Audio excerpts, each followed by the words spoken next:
আসসালামু আলাইকুম ওয়া রাহমাতুল্লাহি ওয়া বারাকাতুহু। ইন্নাল হামদালিল্লাহ ওয়াসসালাতু ওয়াসসালামু আলা মুহাম্মাদিন ওয়া আলিহি ওয়া আসহাবিহি ওয়া মা ওয়ালা, আম্মা বাদ। সম্মানিত দর্শক শ্রোতা, মুসলিম ভাই ও বোনেরা, আমরা মহাগ্রন্থ আল কোরআনের ৪৮তম পর্বে আপনাদের সকলকে স্বাগত জানাচ্ছি।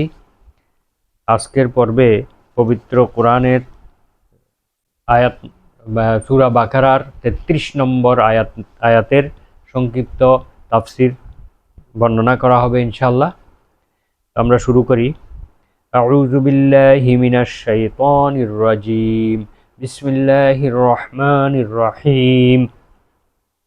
ক্বালা ইয়া আদামু আম্বিহুম বিআসমাইহিম ফালাম্মা আম্বাআহুম বিআসমাইহিম ক্বালা আলাম আকুল লাকুম ইন্নী আ'লামু গায়বাস সামাওয়াতি ওয়াল আরদ ওয়া আ'লামু মা তুবদুনা ওয়া মা কুনতুম তাকতুমুন। সাদাকাল্লাহুল আযীম।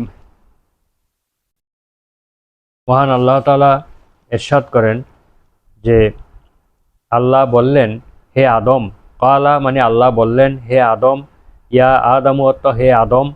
আম্বি আপনি বলে দিন বা তুমি বলে দাও, হুম তাদেরকে অর্থাৎ ফেরেশতাদেরকে তুমি বলে দাও, বি আসমা ইহিম এই সকল বস্তুর নাম অর্থাৎ পৃথিবীর সকল বস্তুর নাম তুমি তাদেরকে বলে দাও। ফালাম্মা অতপর যখন আম্বা হুম আদম আলাইহিস সালাম তাদেরকে বলে দিলেন, বি আসমা ইহিম সমুদয় বস্তুর নাম, সকল বস্তুর নাম যখন ফেরেশতাদেরকে বলে দিলেন, ক্বালা আল্লাহ তাআলা বললেন, আলাম আকুল আমি কি বলি নাই, লাকুম তোমাদেরকে আমি কি তোমাদেরকে বলিনি, ইন্নী আ'লামু আমি সবচেয়ে বেশি অবগত রয়েছি, গায়বাস সামাওয়াতি ওয়াল আরদ আকাশসমূহ এবং পৃথিবীর অদৃশ্য বিষয়ে বা গায়েব সম্পর্কে আমি সবচেয়ে বেশি অবগত রয়েছি। এটা কি আমি তোমাদেরকে বলিনি? সকল অদৃশ্য বস্তুর জ্ঞান আমার কাছে রয়েছে, এটা কি আমি তোমাদেরকে বলিনি? ওয়া আ'লামু এবং আমি আরও অবগত রয়েছি, মা তুবদুনা তোমরা যা কিছু প্রকাশ করো, ওয়া মা কুনতুম তাকতুমুন এবং তোমরা যা কিছু গোপন করো, সব কিছু আমি অবগত আছি। এই কথা কি তোমাদেরকে আমি বলিনি? এ হচ্ছে আয়াতের সরল অনুবাদ। অর্থাৎ আল্লাহ তাআলা আদমকে এবং ফেরেশতাদেরকে পরীক্ষার জন্য একটি ব্যবস্থা গ্রহণ করলেন। সেখানে আল্লাহ তাআলা আদম আলাইহিস সালামকে উদ্দেশ্য করে বললেন, হে আদম তুমি ফেরেশতাদের কাছে এই সব বস্তুর নাম, এই পৃথিবীর সকল বস্তুর নাম, গুণ, বৈশিষ্ট্য সবগুলো তুমি বলে দাও। তখন আদম আলাইহিস সালাম তৎক্ষণাৎ ফেরেশতাদেরকে সব কিছুর নাম, গুণ, বৈশিষ্ট্য, কার্যাবলী সব জিনিসের গুণাগুণ বর্ণনা করে দিলেন।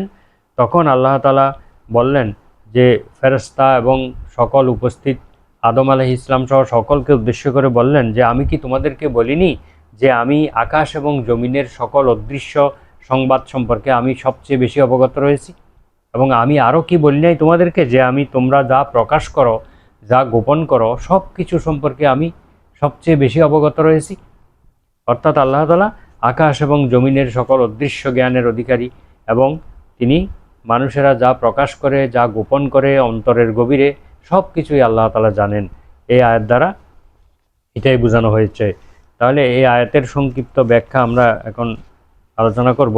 আল্লাহ তাআলা বললেন যে হে আদম তুমি সমুদয় বস্তুর নাম বলে দাও। তো আদম আলাইহিস সালাম এই প্রথমে ফেরেশতাদের দিয়ে শুরু করলেন। এই সকল বস্তুর নাম বলে দিলেন যে আন্তা জিব্রিল, আন্তা মিকাইল, আন্তা মালাকুল মউত, তুমি জিব্রাইল, তোমার নাম জিব্রাইল, তোমার নাম মিকাইল, তোমার নাম মালাকুল মউত, তোমার নাম ইসরাফিল। এভাবে সকল ফেরেশতাদের নাম বললেন। এরপরে এমনকি সকল বস্তুর নাম বলতে বলতে ছোটোখাটো জিনিসের নাম পর্যন্ত তিনি বলে দিলেন। শুধু নাম বলেন নাই, তিনি সেগুলোর বৈশিষ্ট্য, সেগুলোর গুণাবলী, সেগুলোর কার্যকারিতা সব কিছুই বর্ণনা করে দিলেন। এমনকি কাক, চিল ইত্যাদির নাম পর্যন্ত তিনি বলে দিলেন। আল্লাহ তাআলা সূরা তাহার ৭ নম্বর আয়াতে বলেন, ওয়া ইন তাজহার বিল কাউলি ফাইন্নাহু ইয়ালামুস সিররা ওয়া আখফা। তোমরা যদি উচ্চস্বরে কথা বলো তাহলে নিশ্চয়ই আল্লাহ তাআলা তোমাদের গোপনীয় এবং তোমাদের সব কিছুই অপ্রকাশ্য সব কিছুই তিনি অবগত রয়েছেন। তোমাদের অপ্রকাশ্য এবং তোমরা যা কিছু গোপন করো সব কিছু তিনি অবগত রয়েছেন। এটা এই জন্য বলা হয়েছে যে যখন আদম আলাইহিস সালাম সকল কিছুর নাম বলে দিলেন তখন তাদের সামনে পরিষ্কার হয়ে গেল যে জ্ঞানের দিক থেকে আদম আলাইহিস সালাম ফেরেশতাদের চাইতে শ্রেষ্ঠ। তো তখন আল্লাহ তাআলা বললেন যে আমি কি তোমাদেরকে বলিনি যে আমি আকাশ এবং জমিনের সকল গোপনীয় এবং সকল অপ্রকাশ্য বিষয় সম্পর্কে অবগত রয়েছি। এই কথা সূরা তাহাতেও আল্লাহ বলেছেন যে তোমরা উচ্চস্বরে কথা বলো আর নিম্নস্বরে কথা বলো, তোমাদের সকল গোপন এবং অদৃশ্য বিষয় সব আল্লাহ তাআলা অবগত রয়েছেন। এরপরে সূরা নামলের 25 এবং 26 নম্বর আয়াতে আল্লাহ বলেন আল্লাহ ইয়াসজুদু লিল্লাহিল্লাযী ইউখরিজুল খাবআ ফিস সামাওয়াতি ওয়াল আরদ। লোকেরা আল্লাহ তাআলাকে সিজদা করে না যিনি আকাশ এবং জমিনের যাবতীয় গোপনীয় বস্তু সম্পর্কে গোপনীয় বস্তুগুলোকে তিনি বের করে নিয়ে আসেন, প্রকাশ করে ফেলেন।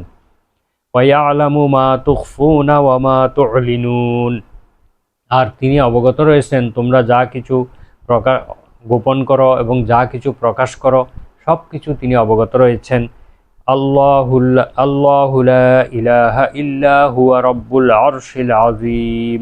আল্লাহ তিনি যিনি ছাড়া প্রকৃত কোনো উপাস্য নেই এবং তিনি হচ্ছেন মহান আরশের অধিপতি, মহান আরশের প্রতিপালক।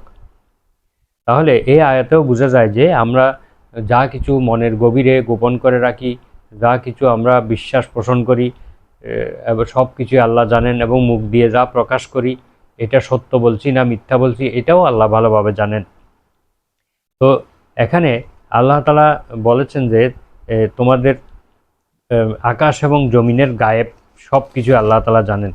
তো এখন প্রথমত আমরা গায়েব সম্পর্কে ইতিপূর্বে অনেক পর্বে আলোচনা করেছি, তবুও সংক্ষেপে একটু বলি যে গায়েব ওই বিষয়কে বলে যেই ব্যাপারে আল্লাহ কিংবা রাসূল সাল্লাল্লাহু আলাইহি ওয়াসাল্লাম সংবাদ দিয়েছেন, নবী রাসূলগণ যেই সংবাদ দিয়েছেন এবং আল্লাহ তাআলা যেই সংবাদ দিয়েছেন এগুলো সব হচ্ছে গায়েবের সংবাদ। তো এগুলো কিন্তু মানুষ দেখে নাই। আর গায়েব ওই জিনিসকে বলে মানুষের জ্ঞান এবং ইন্দ্রিয় দ্বারা, পঞ্চ ইন্দ্রিয় দ্বারা যা অনুভব করা যায় না, পঞ্চ ইন্দ্রিয় দ্বারা অনুভব করা যায় না। যেমন আখেরাত, কবরের আযাব, কবরের শান্তি, এগুলো কোনোভাবেই সেই এখন অনুভব করতে পারবে না কোনো মানুষ। তো এই জন্য এইটাকে গায়েব বলা হয়। এই গায়েবের জিনিসটা থাকবে মানুষের চোখের অন্তরালে, মানুষের জ্ঞানের অন্তরালে।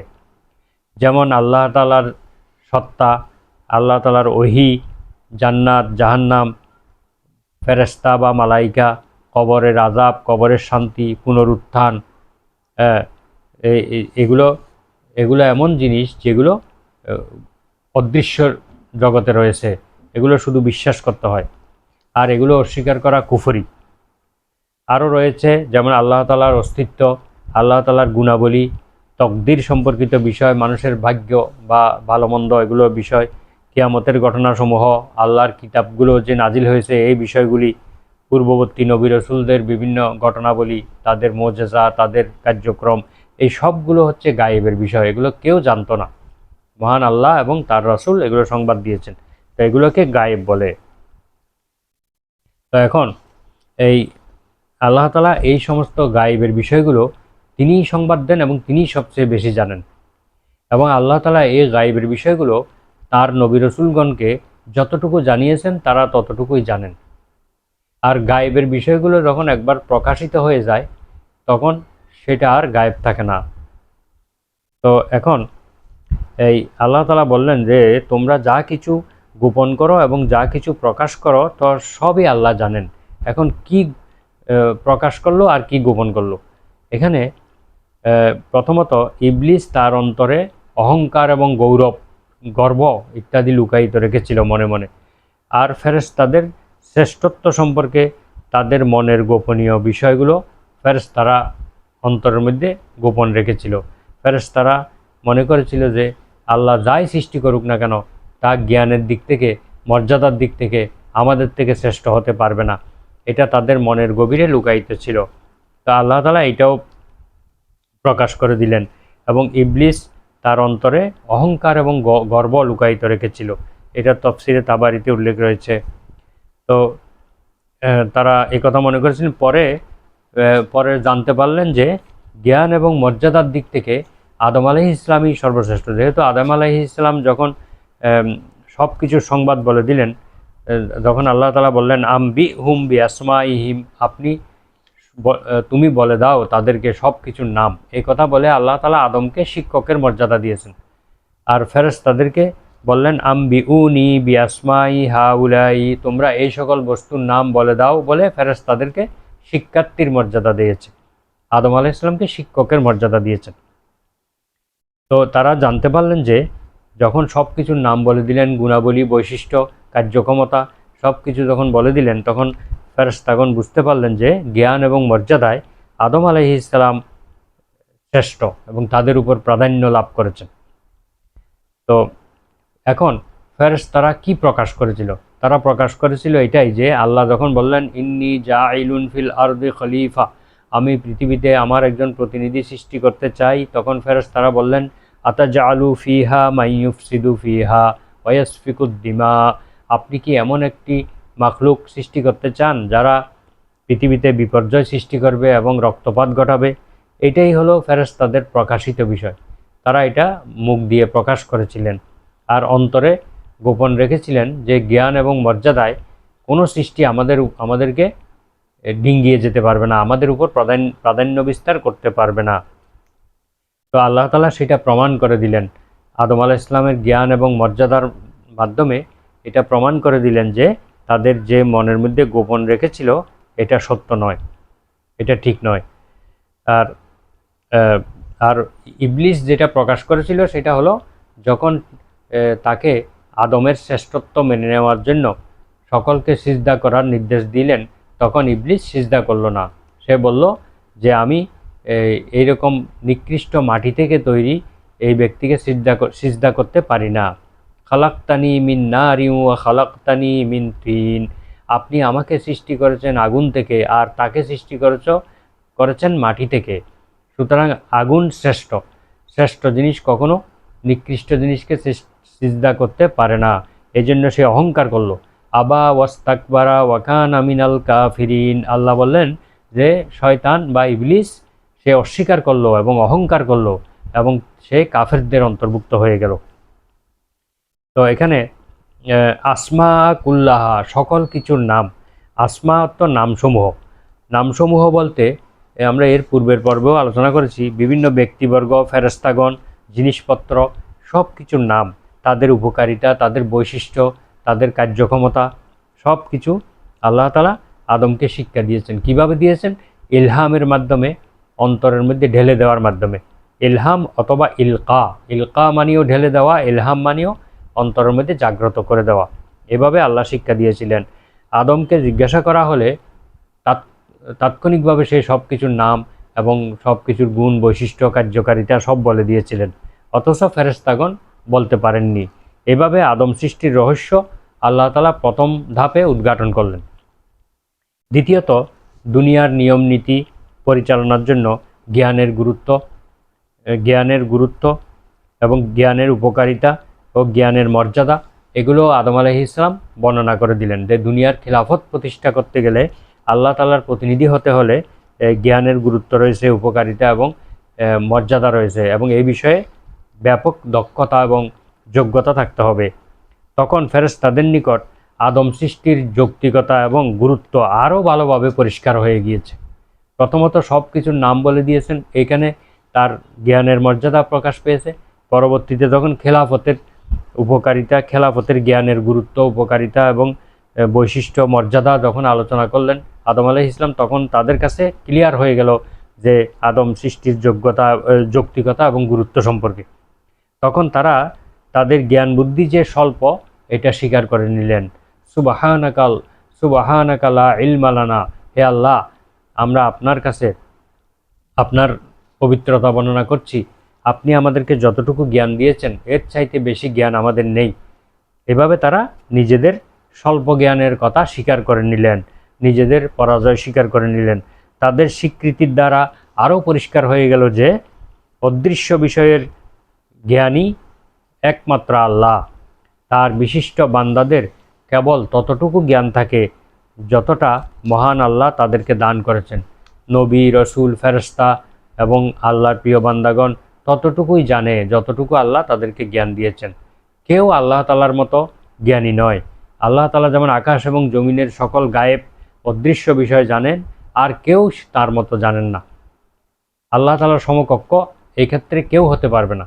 যতটুকু জ্ঞান আল্লাহ বান্দাকে দেওয়া দরকার ততটুকু জ্ঞান তিনি বান্দাকে দিয়েছেন, তার প্রিয় বান্দাদেরকে, ফেরেশতাদেরকে দিয়েছেন, নবী রসুলগণকে দিয়েছেন। কিন্তু প্রকৃত জ্ঞান আল্লাহ তাআলার কাছে রয়েছে। তাহলে এই ৩৩ নম্বর আয়াত থেকে আমরা বুঝতে পারলাম যে আদম আলাইহিস সালামকে আল্লাহ তাআলা তার জ্ঞানের কারণে, তার যোগ্যতার কারণে তাকে মর্যাদা দিয়েছেন, অন্য কিছুই নয়। আল্লাহ তাআলা কাকে কি দিয়ে সৃষ্টি করেছেন এটা বড় কথা নয়, কোন উপাদান দিয়ে সৃষ্টি করেছেন এটা বড় কথা নয়, বরং আল্লাহ তাআলা যাকে মর্যাদা দিবেন তাকেই আমরা মর্যাদাবান বলে মেনে নেব। এবং আল্লাহ তাআলা যাকে জ্ঞানের মাধ্যমে এবং তার যোগ্যতার কারণে মর্যাদা দিয়েছেন, আমরাও তাকে মর্যাদাবান বলে মনে করব। এটা ফেরেশতাগণ প্রথমে বুঝতে পারেননি, পরবর্তীতে তারা এটা স্বীকার করে নিয়েছেন। সুতরাং সর্বক্ষেত্রে জ্ঞান এবং যোগ্যতার মর্যাদা প্রদান করা, যোগ্য ব্যক্তিকে যোগ্য স্থান দেওয়া, জ্ঞানীকে মর্যাদা দেওয়া, এটা হচ্ছে আমাদের শিক্ষা। এই আয়াত থেকে আমরা এইটাই শিক্ষা পাই। এবং আল্লাহ তাআলার কাছে কোনো কিছুই গোপনীয় নেই। আমরা যা কিছু মনে মনে কল্পনা করি, যা কিছু মুখে প্রকাশ করি, সব কিছুই আল্লাহ তাআলা জানেন। এই কথা বলে আমাদেরকে সতর্ক করা হয়েছে যেন আমরা মনের মধ্যে কোনো খারাপ কোনো বিষয় স্থান না দেই, এবং মুখ দিয়ে প্রকাশ করার সময়ও আমরা যেন কোনো অবাঞ্ছিত কোনো বিষয় প্রকাশ না করি। সব কিছুই যেন আল্লাহ তাআলার সন্তুষ্টির জন্য আমরা করি, গোপনে করি বা প্রকাশ্যে করি, সব কিছুই যেন আল্লাহ তাআলার সন্তুষ্টির জন্য করি, তার ইচ্ছার বিরুদ্ধে যেন কোনো কাজ না করি। এই আয়াত থেকে এই শিক্ষা পাওয়া যায়। তো আমরা আজকের পর্ব এখানে শেষ করছি। সুবহানাকা আল্লাহুম্মা ওয়া বিহামদিকা আশহাদু আল্লা ইলাহা ইল্লা আনতা আস্তাগফিরুকা ওয়া আতুবু ইলাইক। আসসালামু আলাইকুম ওয়া রাহমাতুল্লাহি ওয়া বারাকাতুহু।